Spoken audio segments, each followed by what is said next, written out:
스마트폰 중독이든 야식 중독이든 담배 중독이든 겉으로 보면 다 달라 보이는 이 문제들이 사실은 하나의 똑같은 원리로 움직이고 있다는 거 알고 계셨나요? 다이어트 중인데 스트레스 받으면 어기머 편의점으로 달려가거나 오늘은 진짜 유튜브 안 본다고 다짐했는데 나도 모르게 2시간째 쇼츠를 보고 있거나 이런 경험 한 번쯤 해보셨죠? 이게 다 다른 메커니즘에서 나오는 건데요. 오늘은 우리가 왜 나쁜 습관을 반복하는지 그리고 그 고리에서 어떻게 빠져나올 수 있는지 심리학과 뇌과학 연구를 바탕으로 제대로 풀어드릴게요. 우선 중독이 뭔지를 짚고 넘어갈게요. 중독의 정의는 간단해요. 나한테 해롭다는 걸 알면서도 계속 반복하는 거, 그게 바로 중독입니다. 그러니까 담배나 마약 같은 것만 중독이 아닌 거죠. 기분이 다운될 때마다 과자 봉지를 뜯는 거, 해야 할 일이 있는데 게임을 켜는 이것들도 모두 중독의 범주 안에 있는 거죠. 저도 과거에 한 3년 동안을 정말 매일 술을 마셨어요. 아마 지금 이 영상을 보고 계신 분들 중에서도 최소 한두 개 정도는 해당되는 게 있으실 것 같아요. 저도 그랬으니까요. 그렇다면 우리는 왜 이걸 알면서도 계속 반복하는 걸까요? 여기서 핵심 개념 하나를 알아야 합니다. 바로 계기, 행동, 보상으로 이루어진 습관, 연결고리인데요. 쉽게 말해서요, 우리의 뇌는 굉장히 오래전 인류가 사냥하고 열매를 따서 먹던 시절부터 이 방식으로 학습해 왔어요. 배가 고파서 먹을 걸 찾아다니다가 달콤한 열매를 발견했어요. 먹었더니 맛도 좋고 배도 부르고 기분도 좋아졌어요. 그러면 우리 뇌에 이렇게 기록해요. 저 열매 있는 장소 기억해. 다음에 또 가야 돼. 이게 보상에 의한 학습입니다. 문제는 이 학습 방식이 현대에 와서 오작동을 일으킨다는 거예요. 음식을 찾는 것뿐 아니라 기분이 나쁠 때도 같은 방식을 사용하기 시작했거든요. 슬프거나 스트레스 받을 때 단 걸 먹었더니 기분이 나아졌어. 그러면 뇌가 기록하고 저장하는 거죠. 다음에 기분 나쁘면 단 거 먹어야 돼. 이렇게 생각하는 거예요. 회로가 반복되면 반복될수록 점점 더 단단하게 굳어지게 되는 겁니다. 스트레스 오면 술이나 담배로 도피하고, 외로우면 쇼핑하고, 심심하면 스마트폰 붙잡고 있고, 전부 다 같은 원리입니다. 어떠한 계기가 오면 행동하고, 행동하면 일시적인 보상을 받는 거죠. 그리고 이걸 의지력 하나만으로 버텨보라고 할 때 우리는 매번 실패할 수밖에 없어요. 특히 스트레스를 받고 있을 때는 더욱더 그렇습니다. 왜냐하면 스트레스 상황에서는 이성적으로 판단하는 뇌의 부분, 전전두엽이라는 부위의 기능이 확 떨어지거든요. 쉽게 말하면 스트레스를 받으면 우리 뇌에서 스위치가 꺼지는 겁니다. 그 상태에서는 충동과 감정이 우리를 움직이게 되고 결국 손은 자동으로 과자 봉지를 뜯거나 술이나 담배에 손이 가게 되는 거죠. 그렇다면 이 악순환에서 어떻게 빠져나올 수 있을까요? 지금부터 연구와 치료 현장에서 실제로 검증된 방법들 소개해 드릴게요. 첫 번째 방법은 환경을 바꾸는 겁니다.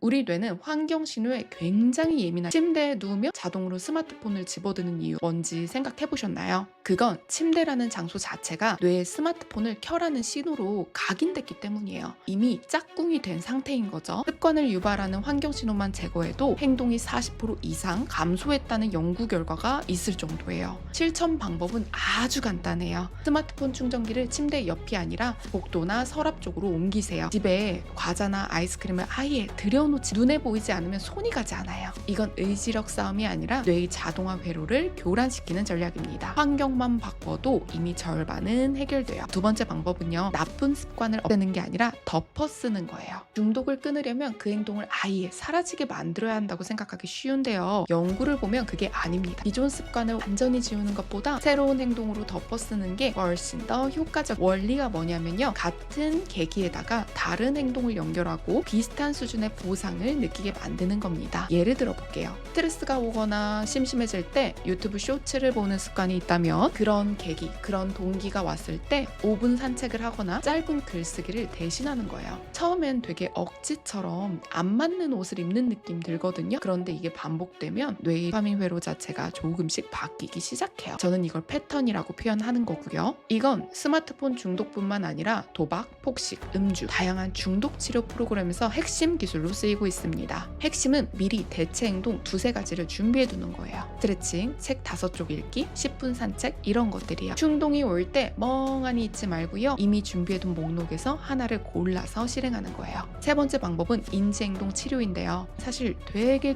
굉장히 실용적인 방법이에요. 이 방법은 생각과 감정과 행동의 고리를 끊고 새로운 행동을 연습하는 치료법입니다. 중독 치료뿐 아니라 불안, 우울 등 다양한 심리 문제에도 널리 쓰이는데요. 핵심은 내가 어떤 감정적 계기에서 나쁜 습관이 발동되는지를 먼저 파악하는 거예요. 스트레스가 오면 술이 끌린다든지, 외로우면 온라인 쇼핑을 한다든지, 이걸 스스로 기록하는 겁니다. 그 다음에 어떤 계기가 왔을 때 내가 대체할 행동 목록을 미리 만들어 두는 거예요. 스트레스가 올 때 할 수 있는 것들, 뭐 예를 들면 친구들한테 뭐 전화 한 통을 돌릴 수도 있고, 5분 스트레칭 할 수도 있고, 내 불만과 핑계들을 글로 다 적어볼 수도 있고, 이런 것들을 미리미리 대비해 두는 거죠. 그리고 실제로 그 계기가 왔을 때, 그 사건이 왔을 때 목록에서 하나를 꺼내 써보는 거예요. 이건 참는 게 아니에요. 새로운 답안지를 만들어보고 사용해보는 겁니다. 이 차이가 정말 중요해요. 참는 건 결국 터져요. 한계가 와요. 그런데 새로운 행동으로 실제 스트레스가 줄어드는 경험을 하면요, 우리 뇌는 새로운 고리를 만들기 시작합니다. 네 번째 방법은 환경도 바꾸고 대체 행동도 준비했다면요, 이제 새로운 고리를 뇌에 자동화시키는 단계입니다. 심리학 연구에서는 새로운 행동을 21일 이상 반복하면 뇌가 그 행동을 자동화하기 시작한다는 개념을 제안하는데요. 물론 사람마다 걸리는 시간 이거 다 달라요. 반복이 자동화를 만든다는 거죠. 반복이 학습을 만든다는 겁니다. 일주일 차에는 하루 30분씩 스마트폰 사용 줄이면서 매일 사용시간 기록해보세요. 2주 차에는요, 스마트폰 대신 배치해둔 대체 활동을 그 시간에 실제로 해보는 겁니다. 독서, 산책, 취미활동 뭐 이런 거요. 3주 차에는 스스로에게 작은 보상을 줘요. 7일 연속 달성하면 좋아하는 카페에 가거나 친구와 영화 한 편 보면 뭐 좋겠죠. 친구와 영화 한 편 보면 뭐 더 좋겠죠. 저도 최근에 그 왕가 사는 남자, 그쵸, 1000만 돌파했다고 하잖아요. 그거 보고 왔는데 너무 기분 좋더라고요. 여기서 핵심은 스마트폰이나 나쁜 습관을 억지로 끊어내는 게 아니에요. 그 자리에 새로운 즐거움을 끼워 넣는 겁니다. 5번째는 도파민 디톡스예요. 요즘 스마트폰, 유튜브 쇼츠, SNS 빠져드는 이유가 뭐냐면요, 이것들이 아주 짧은 시간에 정말 강력한 자극을 주기 때문이에요. 뇌는 이 자극에 익숙해지면서 조금 긴 집중, 조금 느린 즐거움을 되게 싱겁게 느끼기 시작해요. 책이 재미없고 산책이 따분하고 대화가 지루하게 느껴진 이유가 바로 이거예요. 도파민 디톡스는 이 짧고 강한 자극의 양을 줄이고 대신 오래 지속되는 의미 있는 활동에서 보람을 느끼는 습관으로 바꿔가는 겁니다. 한 자료에서도 7가지 생활 습관을 제안하는데요. SNS와 쇼츠 사용을 하루 30분 이내로 줄이는 거, 아침에 일정한 시간 일어나는 거, 주 3회 이상 가볍게 걷거나 조깅하는 거, 청소나 정리를 통해서 작은 성취감 느끼는 거, 하루 감사한 거 3가지 기록하는 거, 이런 것들이에요. 하나하나가 별거 아닌 것 같지만 이것들이 쌓이면 뇌의 보상회로가 서서히 재조정되기 시작합니다. 6번째 습관은 습관의 시작과 끝을 묶는 방법이에요. 뇌는 루틴에 굉장히 잘 반응해요. 새로운 습관을 자동화하고 싶다면 그 행동의 시작 신호와 끝 신호를 항상 같은 방식으로 묶어주면 됩니다. 예를 들어 잠자리에 들면 자동으로 스마트폰을 계속 보는 이 루틴을 바꾸고 싶다면요, 침대에 누울 때 스마트폰 충전기를 콘센트에 꽂는 행동을 시작 신호로, 책을 집어드는 걸 그 다음 행동으로 정해두는 거예요. 매일 똑같은 방식으로 반복하면 이 새로운 루틴이 뇌에 자동화됩니다. 7번째는 아마 이 중에서 가장 강력한 방법일 것 같아요. 바로 정체성 자체를 바꾸는 겁니다. 스마트폰 사용을 줄이겠다, 운동을 시작하겠다, 이런 행동 목표는 오래가지 않아요. 왜냐하면 내가 어떤 사람인지는 그대로인데 행동만 바꾸려고 하기 때문인 거죠. 연구에서는 행동 목표보다 정체성 기반의 문장이 더 오래 지속한다고 얘기하고 있어요. 예를 들어서 스마트폰 줄이겠다 대신에 나는 내 시간을 소중하게 쓰는 사람이야, 이렇게 스스로 정의하는, 건강하게 먹겠다 대신에 나는 내 몸을 아끼는 사람이야, 이렇게 정체성을 먼저 바꾸면 뇌는 그 정체성에 맞는 행동을 자동으로 선택하기 시작해요. 스스로를 어떤 사람으로 보느냐가 결국 행동을 결정한다는 얘기죠. 지금까지 7가지 방법 제가 알려드렸어요.